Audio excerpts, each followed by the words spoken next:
The following program was provided by an independent producer solely responsible for its content. The opinions expressed do not necessarily represent the views of this station, its staff, board of directors, or underwriters.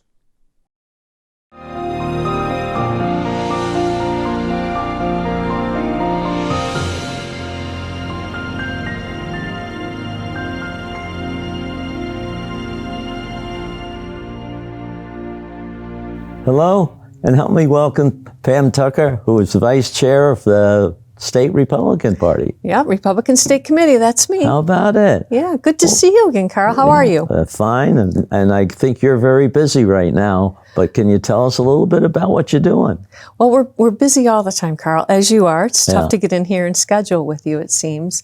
It's an off year for us at the Republican State Committee, the NHGOP, because it isn't a major election year like 2022 is going to be.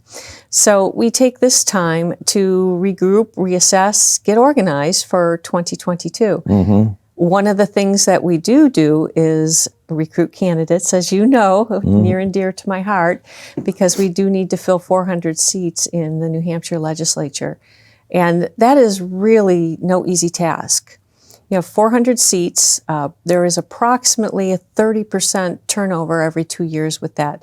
Either people run, decide it's not the right thing for them, new people want to come in, and other people are just plain done. And I think you've been there, right? You've been there, done that type situation? A little bit. Yes, and we all have. I served 4 terms. How many terms did you serve? You served 4 as well. And it's great. Mm-hmm. And it's great to be a part of finding what in public policy needs to be changed and fixed. But certainly we need to let fresh blood in there and let other people with new ideas get in there. You know, I always say, I'm not going to be in this position forever. Got to get you up and running. Well, there's so many opportunities you learn when you serve. Well, there is. You know, one of the best things about serving is the people you meet. Would we have ever met had we not served together? No. Probably not. No. And there's people across the state you can say that about. That's right, yeah.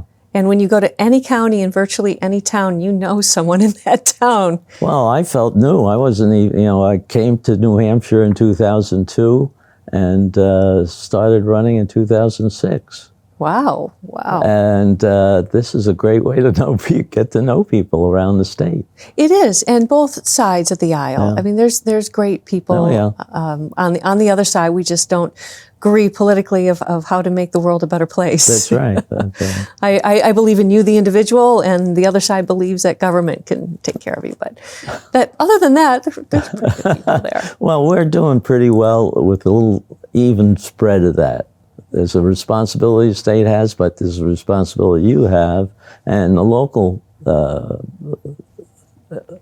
administration, I guess you have to say, whether it's city or town or whatever. Sure, and our goal is to keep it local, right. To keep your taxpayers local, like in terms of your school funding. Mm-hmm. You want your local tax base to support your schools. You don't want all that money going to the state and then the state deciding how much they're going to dole back to you, and of course take a little off the top for here and a little off the top for there. Let's keep it all right in Nashua and let Nashua decide how their money is going to be spent. Now, there's the argument that, this is downshifting, the tax burden, the property tax burden is really heavy locally. But overall, New Hampshire's tax burden is one of the lowest in the country.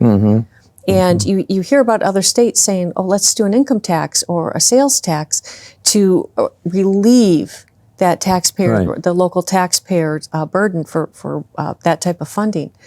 However, we know, and you can ask Connecticut, New Jersey, and many other states who implemented an income tax. How about those property taxes now? Yeah. And they went right back up. Yeah. It was a temporary thing. And I don't know if people understand that once you give your money to the government and have a government program, it's a really tough time ending that program. And we don't want to do that. We have a low tax state overall, no income and sales tax, and it's making us a huge destination right now. I'm sure you're experiencing the property boom, if you will, of everyone moving out of those higher tax states and coming here to New Hampshire to experience what it is like to live a little bit freer. Yeah, definitely. And, one thing I was very surprised to hear, only from the standpoint that we're actually going in the right direction. Originally, when we had the meals and hotel rooms tax, and meals tax, as we call it, which is hotel too. 40% was supposed to go back to the towns. And it hasn't happened because of various reasons. But this year, I think I heard the Senate President, Chuck Moore, say that they're going to try to get that percentage back to the towns. Now, that would be a direct orientation by population, I believe. And I was wondering if you had heard anything from the representative side, but the Senate apparently is moving in that direction. I heard something to the effect, and I remember when we were in the House together, there was talk about doing something like that, because the money comes from the communities that are more touristy, if you will. Right. Up north, the North Conway area, the city of Portsmouth obviously has huge tourism. Hampton Beach, huge in terms of your money and the revenues that come in. So that money all goes to the state. However, when you have an influx of tourists like that, you have to increase your local police presence. And that's the burden on the locals. So the money should go back to, honestly, where it came from. To help them offset those costs that are associated with having that tourist industry and bringing people and bringing revenue into our state. Yeah. And they could use some of that for their education too. That's up to them. That or reducing their property taxes. That's right. Have you ever heard of that? Reducing government spending and reducing taxes? It should be the mantra of everybody. Well, that's what we're here worried about in Nashua. With all the things going on in Nashua, that we're adding this and that and putting in a new theater, putting in a new school, putting in some other things that fix up the downtown and the river. We want to make more use of the river from tourist type of... Sure. Oh, you want to be like Portsmouth and have that nice, big, beautiful river and the river walk and all that. It's a good idea. Yeah. It really is, and I hope it does. I think Nashua is a beautiful city with great-looking buildings. I'm sure you can revitalize it like that, bring more people in. It's a fairly safe area. So you're in a good place, but the question is how are you going to pay for that? Well, that's one of the things. I think the approach that the Republicans might say in general is that you look to the financing that you're going to need to prove that before you move ahead on it, rather than move ahead and then worry about the financing. That is very true, and I think I heard something about that before when I was in the state legislature. We need to know how much we have to spend. Until we get going on that. Well, they're copying the federal end of it, I guess. Yeah, well, that's very responsible of the Republicans and those who want to look at how much is it going to cost and how are we going to raise this and over the time frame of raising the money. That's how we do it when we decide if we're going to buy a car or a house. It's, can we afford this over the time and the amount of income we have coming in? And I think our governments should be run the same way. And I feel New Hampshire's been run fairly well. It has. And I think people don't look at the improvement. By cutting the taxes, we actually brought in more money. We did that nationally too, federally. Everyone said that the tax cuts in 2017, that revenues dropped. In fact, we had record revenues, in 2019 after they fully took effect. So that goes to show you, we can spend our money a little bit better than the government. That's right. We're close to the need, and we're close to having how we go about doing whatever we want to do. Sure, and I truly believe we do give enough money to our government. If they need something more for one program, I'm certain we can find another program that isn't necessarily needed anymore. I mean, isn't the rural electrification program still in effect somewhere? It's like, okay, I think everyone has electricity now. Well, I think you're right on that. But let's go back to what you started with. You're raising people, or getting people to run for controlling the spending and stuff like that. What are you looking for? What kind of person do you think is effective? Someone just like you, Carl. Oh, yeah. Boy, checks in the mail. How is that? We're looking for people who care about their local community as well as their state. And as you stated, that there is a balance between, we do have to look out for the best interests of the state, but more importantly, our communities and the people who fund that, thus the taxpayers and the citizens. And we need to find people who are more interested in that than about tax, and always take. How can we best spend those dollars that are coming in? And that means looking at the budgets like they are. And I give a lot of credit to the folks in finance, both in the House and the Senate. I would do too. That's a lot of numbers. And I know some of the people that, and the people who lead the committees, they're very professional. I mean, I think a lot of them come in with a business background where they've had to make something a success almost all by themselves. Where they do it, because we have a lot of small businesses here in New Hampshire that has made us what we are, I think. And the people that come here are people that are innovative and responsibilities. Exactly, and that's who we have, and that's who we want in our state government. People who want to have the individual responsibility and not say, well, someone else can pay for it or someone else can take care of it. Let's think about who we're representing as a representative and how can I make my town and my state a better place and do it fiscally responsible. I seriously believe the easy way out is just to raise taxes. If we need more revenue, let's just raise taxes. Yeah, right. Anyone can do that. It's the person who really cares about the sitting down at the table and saying, okay, we have X amount of dollars to spend. How are we going to do it?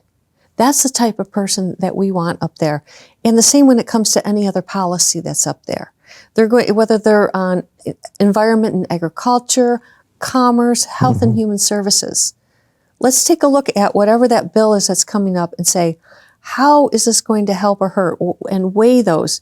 And one word or phrase I learned is unintended consequences.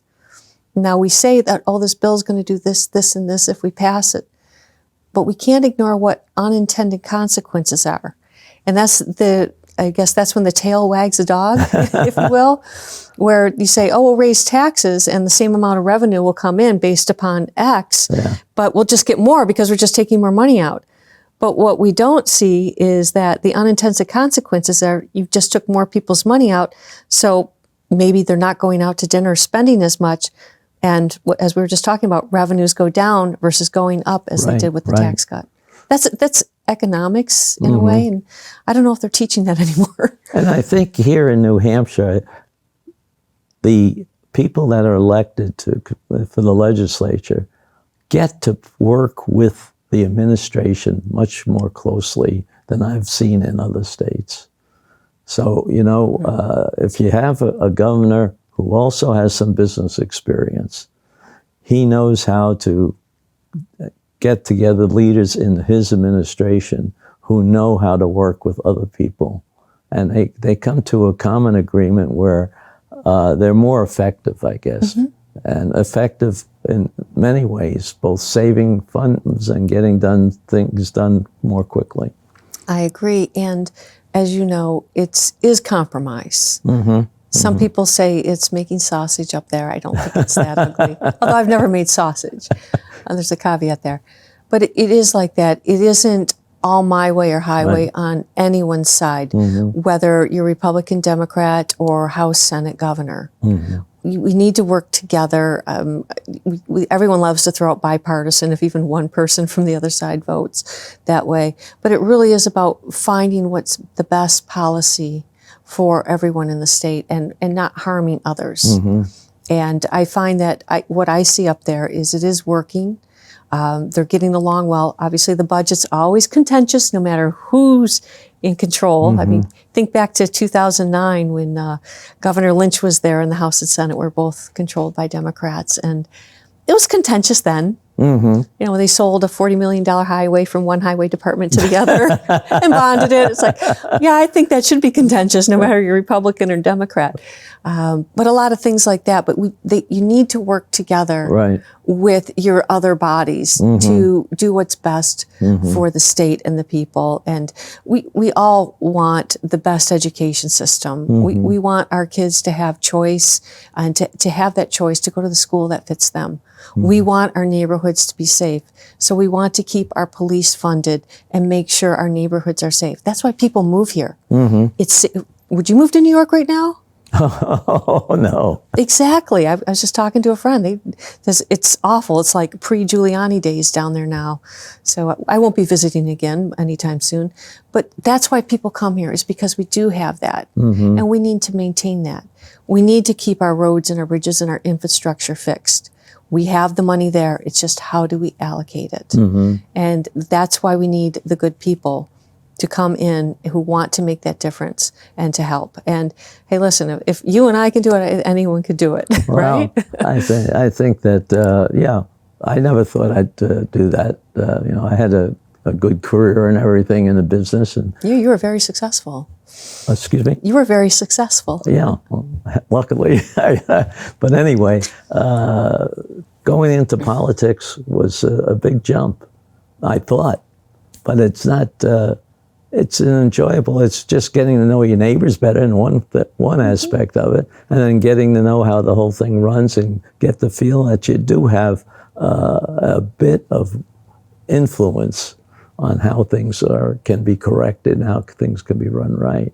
And I found that the people in the administration that I worked with were generally pretty good.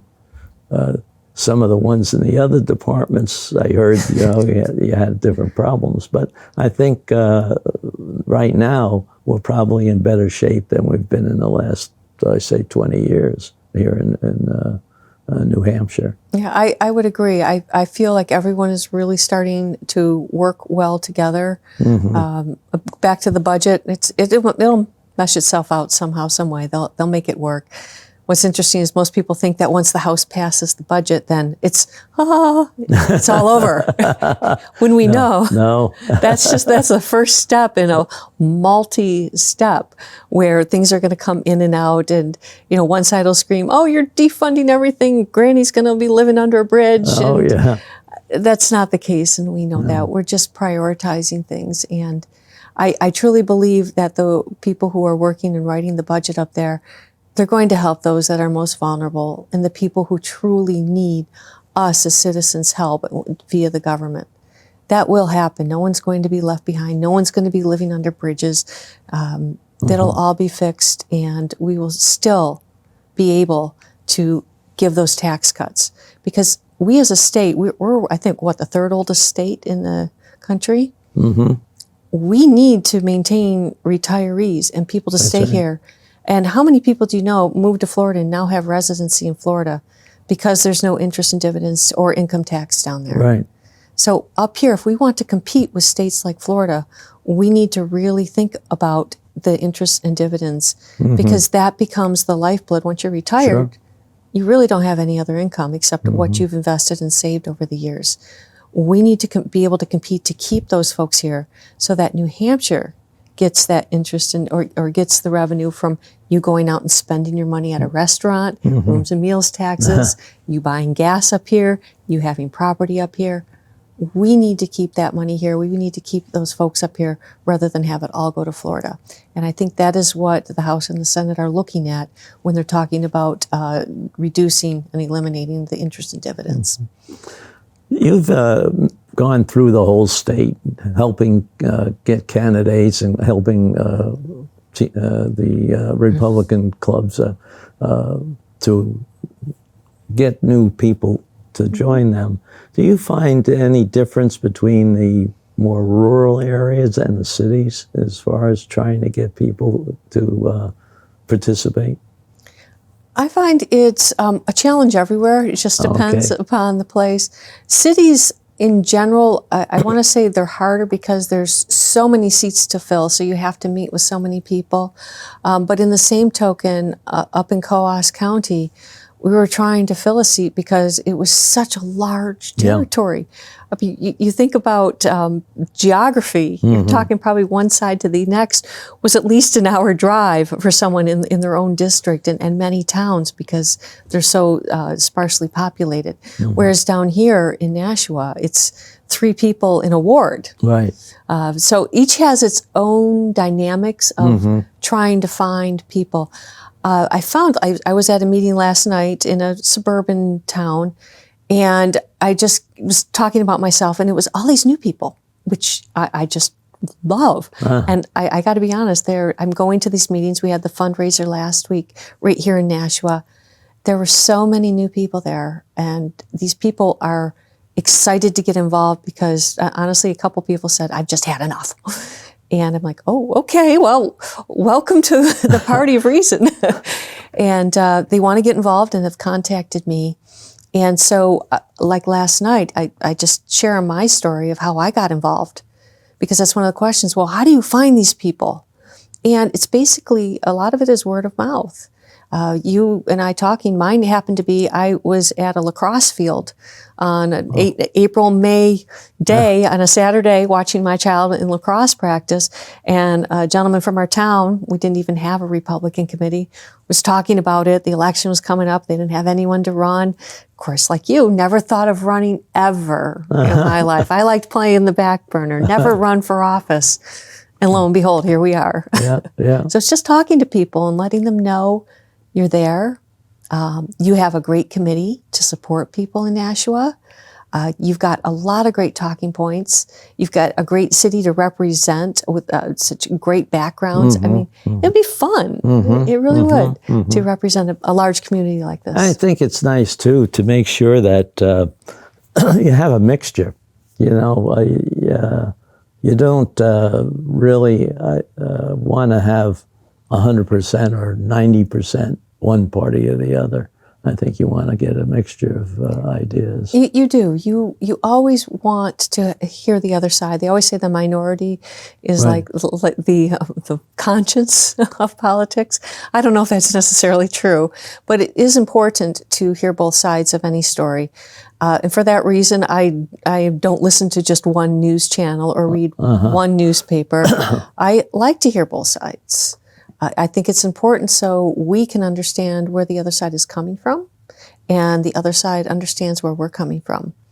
And I think that the most important thing is once you understand that, you have to understand that I think we all want a better country or a better state or a better town, whatever we're running for. The question is how do we get there? Do we do that by taking more of your freedoms and more of your money? Or do we do that by letting the individuals make those choices and let the individuals lead? I really believe there is something to be said for rugged individualism, which I'm really mad at Putin and stopped buying vodka because that's the basic concept. But it is. It's about us. Yeah. It's about you and me and everyone out there, and having the ability and the rights and the freedoms to have the successes that you and I had. I don't know if my kids are going to have the same opportunities that you and I had. I really don't. You worry about that, yeah. I do, and I have 3 college-age children, adults now. Well, you got through finally. Now I have 3 tuition bills next term. But, I want them to have those same opportunities. Yeah. Some things have changed for the better. Having daughters, they didn't even face the same barriers, mild barriers that I had, much different from what my mother had. So we are evolving. What I don't want as a society is for us to devolve and go backwards and continue to put walls up so that our daughters or sons can advance and have the same opportunities that you and I had. Yeah, I think that's true. Hopefully, we've set some examples for them that hopefully they can implement, you know. I mean, that's what I try to concentrate that part of it. You may not do the same thing I'm doing. You may not be, none of them took the science technology that I did. Oh, I have a lawyer, I have an MBA, and I have a person who just uses common sense to start businesses. It's called unique sense now. I wonder what happened to common sense some days. Yeah. But it is, and I'm so grateful that we've had the resources in order to put our kids through college, and I understand that not everyone does. I tell you what, we did save, since every one of them was born, we started that 529. But I understand we want opportunities like that, not just for our children, but for everyone's children, to pursue what they want to do. And college isn't always the best. I mean, I went to community college. I think it was the best thing for me because I didn't know what I wanted to do. And it was probably made a lot more sense than wasting money on me doing what kids do in college the first year. Well, it took me, I had a little kink in my travel too, where after the 4 years, I wasn't decide where to go, how to use my scientific background, I guess is better. So I took a year off and wound up then going to graduate school. There you go. Yeah. There you go. And we need people to go to tech schools. We need those as much as we need truck drivers, as much as we need everything right now. I mean, everyone could get a job right now. Right now, I don't understand why anybody says they can't get a job, because all I hear is how many people, they can't get people to open their restaurants. Or they're giving them $50 just to apply. I heard that. That was surprising. Yeah, I heard that a franchisee only had drive-through open because they can't get staff to do the inside counter, so they only have drive-through. Yet all of these services are going. We can start talking about inflation and price growth and all of that, but we're running out of time, I see. Yeah. Well, we're going to have you back. Oh, I'd love to come back. I love coming on and chatting with you, Carl. After the June final, I guess the budget is, then we can talk about how we're going to do with the budget that we're going to have to be stuck with the next 2 years. We can talk about that, and hopefully we'll have some more events coming up because the state is opening. What's the next one? Quickly, if you can tell me what's happening that you want people to come to. The Hillsborough County has their machine gun shoot next month with Tommy Hicks. But even before that, on June 3rd, Vice President Pence will be in Manchester. That's the big event. Okay, that's the big event on June what? June 3rd. June 3rd. Okay. We'll all be seeing you there. I see you. Thank you. Thank you for having me. And thank you for coming. And the rest of you, if you're interested in, come to the Nashua Republican Committee meeting on the second Wednesday of the month and learn how all this is put together and how we get committee people who want to look into what they can contribute. The preceding program was provided by an independent producer solely responsible for its content. The opinions expressed do not necessarily represent the views of this station, its staff, board of directors, or underwriters.